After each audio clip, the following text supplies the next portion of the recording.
Olá, hoje é sexta-feira e se a quarta noite não foi boa para os gremistas, a quinta não foi boa para os colorados. O Internacional está no Z4 e descendo a ladeira, Diogo Botti. Afundando, né, Márcio? Então, maré movediça. Não, assim. Parece travado ali no Z4, né? Depois de entrar no meio da semana com aliados resultados paralelos, né? O Inter precisava de apenas de si, das suas próprias forças para sair do rebaixamento, até ganhar um certo fôlego na tabela de classificação. O jogo de ontem contra o Vitória, adversário direto nessa briga contra o decesso para o próximo ano. Não deu. O Inter mais uma vez mostrou muitos problemas, o nervosismo estava na cara dos meninos aí que estão sendo responsáveis, vamos dizer, por estar colocando o Inter na segunda divisão. Um time muito nervoso, o Inter não conseguiu o seu plano de jogo, acho que foi a pior partida sob o comando do Celso Roth. O Inter realmente não criou nada, no primeiro tempo é para esquecer, o Inter eu acho que deu um chute a gol.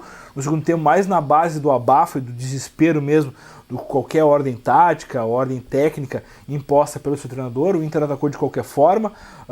O William, eu acho que é um jogador que deve ser lisonjeado, assim, eu acho que é o jogador que mais mostrou, além da capacidade técnica, todo mundo sabe que tem, a questão de vontade, a questão de empenho, é um jogador a ser destacado. O restante da equipe realmente ficou muito abaixo, o Inter afunda aí no Z4, permanece agora com 27 pontos, agora na 18ª colocação, pela matemática, e tem 59% de chance de ser rebaixado.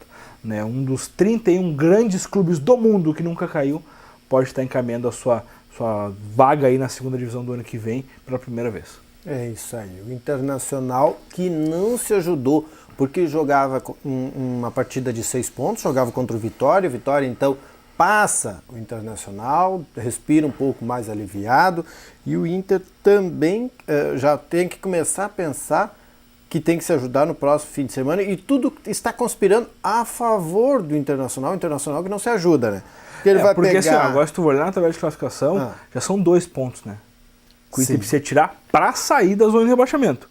Aí, se tu olhar, o Inter está com 27, o primeiro tem 29. Que é o né? Vitória. Exatamente. O Cruzeiro também está com 29. Então, realmente, uma briga bastante acirrada aí. O Inter precisa fazer valer a sua força, a sua camisa. É um momento de botar todo mundo para trabalhar, ver o que está acontecendo. O discurso do Fernando Carvalho após a partida deixa o torcedor preocupado, porque foi um discurso bastante pessimista, assim, vamos dizer. Não vamos atirar a toalha, a situação ficou complicada e tal, vamos seguir trabalhando. Mostrou bastante abatimento o dirigente, né? E a SWAT Colorado ainda não fez valer o nome. Verdade. Né? O Inter precisa de uma remobilização. O grupo é esse, não vai chegar ninguém, torcedor, não vai vir aí o Riquelme, não vai vir o Pogba, não vai vir ninguém para salvar o Internacional. O Internacional vai contar com o Sacha, com o Vitinho, com o Nico Lopes, com o Rodrigo Dourado, com o Paulão. Esse é o grupo do Inter para tentar evitar o rebaixamento.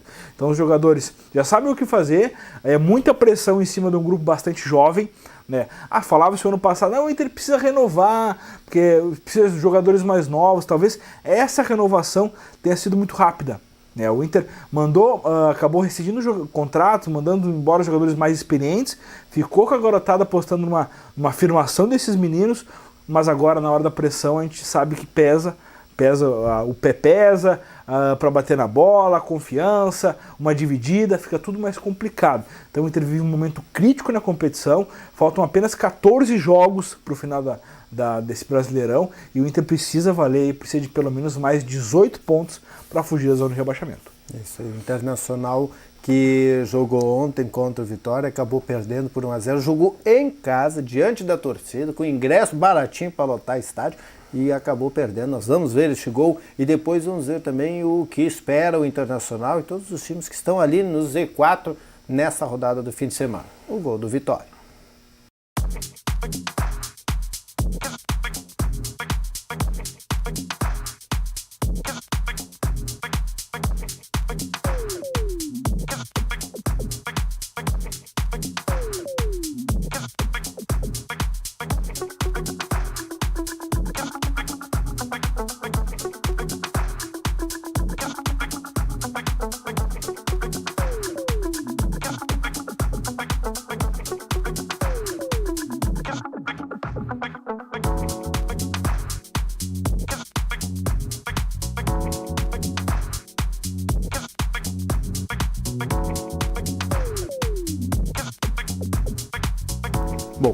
como falamos antes, o Inter, por enquanto, é que não está se ajudando, né? E a rodada é para ajudar o Internacional.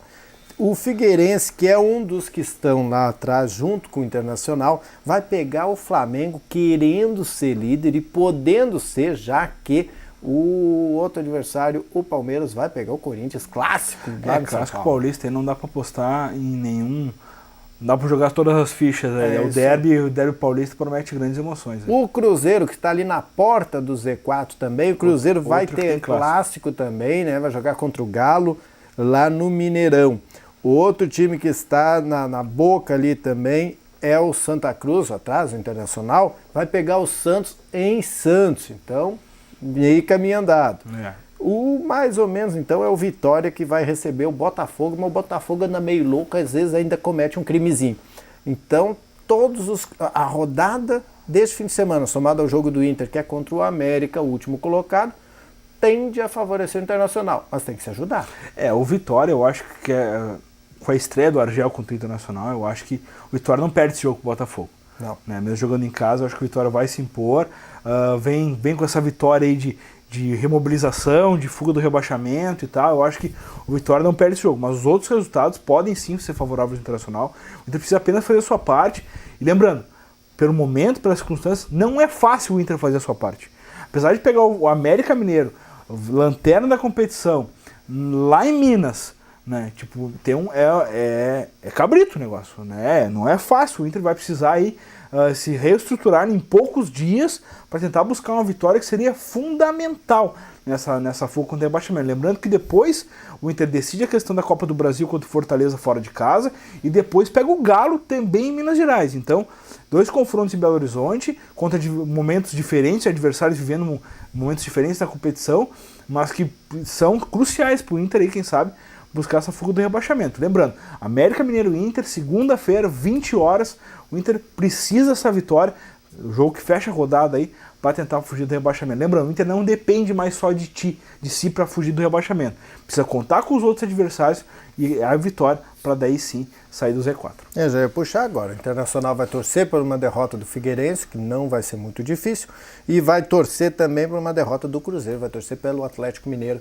nesse fim de semana. Se os dois perdem e o Inter ganha, sai da zona. Mas lembrando precisa o Inter ganhar. O mais difícil, na verdade, parece ser o Inter ganhar nessa história. Nessas circunstâncias, o Inter tem mostrado o Inter oscila demais. Né? Por exemplo, se tu pegou o América Mineiro lá em Belo Horizonte, o Grêmio empatou. Não conseguiu ganhar do América. Mas o Grêmio também... 0-0. Não, mas era um momento que o Grêmio estava bem na competição. Né? O Grêmio depois empatou com o Santa Cruz em casa, depois vitória contra o Corinthians, aquele negócio todo. Então, realmente, o América soube neutralizar as principais jogadas do Grêmio e o América vem de um empate de 2-2 com o Figueirense em Florianópolis. Né? Ainda que a briga era contra o rebaixamento, mas se o Inter não conseguiu bater o Vitória num duelo de 6 pontos contra esse mesmo rebaixamento em casa, o que dá para apostar contra o América lá em Minas, né? E o que dá para esperar de um Grêmio sem treinador que vai enfrentar o Fluminense neste fim de semana, Diogo Botti? Pois é, o Grêmio a gente espera que ele consiga, a gente fala do fator novo, né? O fator novo nesse ano não surgiu efeito para nenhum dos dois lados, eu acho. Então eu acho que vai ser o Jaime de Freitas, provavelmente o treinador, o interino, que vai comandar o Grêmio nessa partida. Fala-se ainda mais forte agora a questão do Portaluppi, que pode estar voltando. Né, mas o certo é que não tem confirmação ainda, o Romildo Bozan ainda não confirmou o novo treinador do Grêmio, então vai para essa partida com o interino mesmo, essa partida complicada contra o Fluminense. O Grêmio aí precisa voltar ali o caminho das vitórias, voltar-se o esquema tático que deu tão certo no início da competição, no ano passado, né, o Grêmio precisa se ver, olhar para si mesmo para ver o que aconteceu e deixou de jogar bola. O Grêmio simplesmente deixou de jogar bola, porque os jogadores não desaprenderam, e o grupo é o mesmo, né, então o Grêmio vai precisar, diante de um forte adversário, de um Fluminense que vem numa crescente aí, que briga pelo G4, né? O Grêmio não atirou a toalha pelo G4 ainda, talvez já tenha atirado para título, mas pelo G4 o Grêmio ainda tem chance. O certo é que tudo isso passa por uma vitória dentro da arena. O Grêmio precisa se reencontrar no Brasileirão e acabar com esse jejum de mais de um mês aí sem vitórias.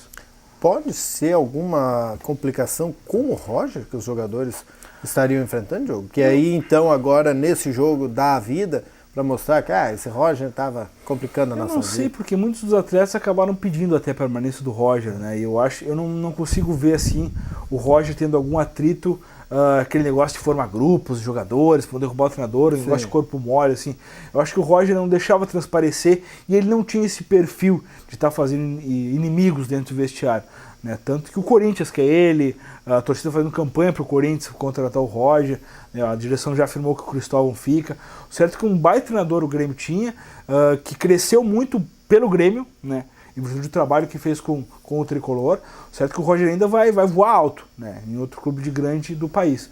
Mas o certo é que para o Grêmio eu acho que chegou um ponto assim que saturou. Assim como saturou os dirigentes que acabaram saindo, eu acho que o trabalho do Roger saturou. Né? Ele não tinha mais, vamos dizer assim, o que inventar para tirar, para fazer o Grêmio jogar. Eu acho que isso acabou pesando. Talvez com um novo treinador, novas ideias, venha a motivação de volta para os atletas, que tu ganha 200 mil, tu tem motivação, né? Mas ali fica complicado ter motivação. Até menos, né? um pouco. Até menos. Então eu acho que o Grêmio vai ter que ver o que aconteceu. O Romildo está assumindo funções dentro do futebol gremista, né? Tem essa saída de alguns dirigentes, então vamos esperar ver o que acontece nos próximos capítulos. Mas a gente sabe, o campeonato não para e para o Grêmio conseguir seguir sonhando com o G4, precisa vencer o Fluminense dentro de casa. Você convocaria Muralha para a sua seleção? Não. E pois o Tite é tão inteligente, por que chamou o Muralha? Gente, talvez pelo momento do Muralha, mas, por exemplo, uma Muralha como gol seria interessante, irmão. O Muralha, para mim, eu acho que não joga mais que o Wilson, do Curitiba. Que é o outro goleiro que está fazendo um baita campeonato brasileiro. Apesar do Curitiba estar lá embaixo, mas é um goleiro que tem pegado tudo. Né? Mas o Muralha, talvez pelo momento do Flamengo, não por ele. O Flamengo aí que vai... A gente estava apostando aqui em off que talvez vai buscar a liderança nessa rodada, né? Enfrenta o Figueirense em casa. Lembrando que o Palmeiras tem o derby ali com o Corinthians. Talvez o Flamengo assuma a liderança pela primeira vez no Campeonato Brasileiro aí. Mas eu acho que o Muralha vai no arrasto dos outros. Que nem o Jefferson foi aquela vez no arrasto do Inter, né? Sim. Foi para a seleção. Então, mas não vejo o Muralha com perfil não de sequência da seleção brasileira. Pode acontecer. Pode morder a língua aí. O cara fazer... talvez não seja titular até, talvez seja o Alisson não ter a sequência. Não cheguei a ver a convocação ainda, mas certo, deve ter alguns jogadores melhores aí da questão de sequência na seleção brasileira, com o próprio Tite. Então talvez aí seja uma opção mais que o Tite tenha testado. Né? É sempre bom estar testando os jogadores, porque tu mantém um revezamento. Né? Contundiu esse, pode chamar aquele e tal. E o jogador sim ganha confiança com a seleção. Né? Mas certo que o Muralha tem feito um baita campeonato brasileiro, é inegável isso, mas eu acho que tem jogadores acima dele, talvez não vivendo um momento tão bom quanto ele, mas eu acho que capacidade técnica é até melhor. É meio fácil de entender por que os corintianos querem o Roger, né? O Roger faz meio o estilo Tite, não na forma de jogar, mas no cara que se prepara, que estudou para ir ser treinador, né? O Roger ainda, eu acho que ele, talvez a gente fala um futebol meio verde ainda, né? Eu acho que ele tem muito a questão do campo mesmo, sabe? Tem essa demissão do Grêmio, talvez tenha a questão de pegar uma outra equipe, reestruturar, tentar, quem sabe, uma equipe que está fugindo do rebaixamento. Não sei, eu acho que pegar lá em cima, eu acho que é muito cedo, assim. De pegar um Corinthians entre um G4, ou um Flamengo, talvez um Cruzeiro fugindo do rebaixamento. Não sei, eu acho que o Roger ainda vai ter muita oportunidade de mostrar o seu valor. Mas eu acho que para essa questão do Tite, assim, eu acho que falta ainda a questão da experiência, né? As ideias, a ideologia já mostrou que tem. Acho que agora falta a questão da prática mesmo e tempo de bola mesmo. Né? Isso aí. Nós vamos ver o que vai acontecer neste fim de semana. Porque o Grêmio pega o Fluminense aqui na Arena, o Internacional vai jogar lá em Minas Gerais na segunda-feira contra o América Mineiro. Só ressaltando o Grêmio então, domingo, 4 horas da tarde na Arena. É isso aí, deve ser o jogo. Não deve ser porque é na Arena. Não, deve ser, eu não conto mais com isso. Então tá bom. Para vocês, um bom fim de semana. Nós voltamos na segunda-feira, depois do Redação Informativo, trazendo esses resultados, também projetando o jogo do Internacional. Véspera de feriado, né, Diogo? Véspera de feriado. Feriado para quem? Hã? Para nós não tá de feriado? Sim, bom, sim. isso, bom o pessoal disse em homenagem a todos os gaúchos. Até mais. Abraço.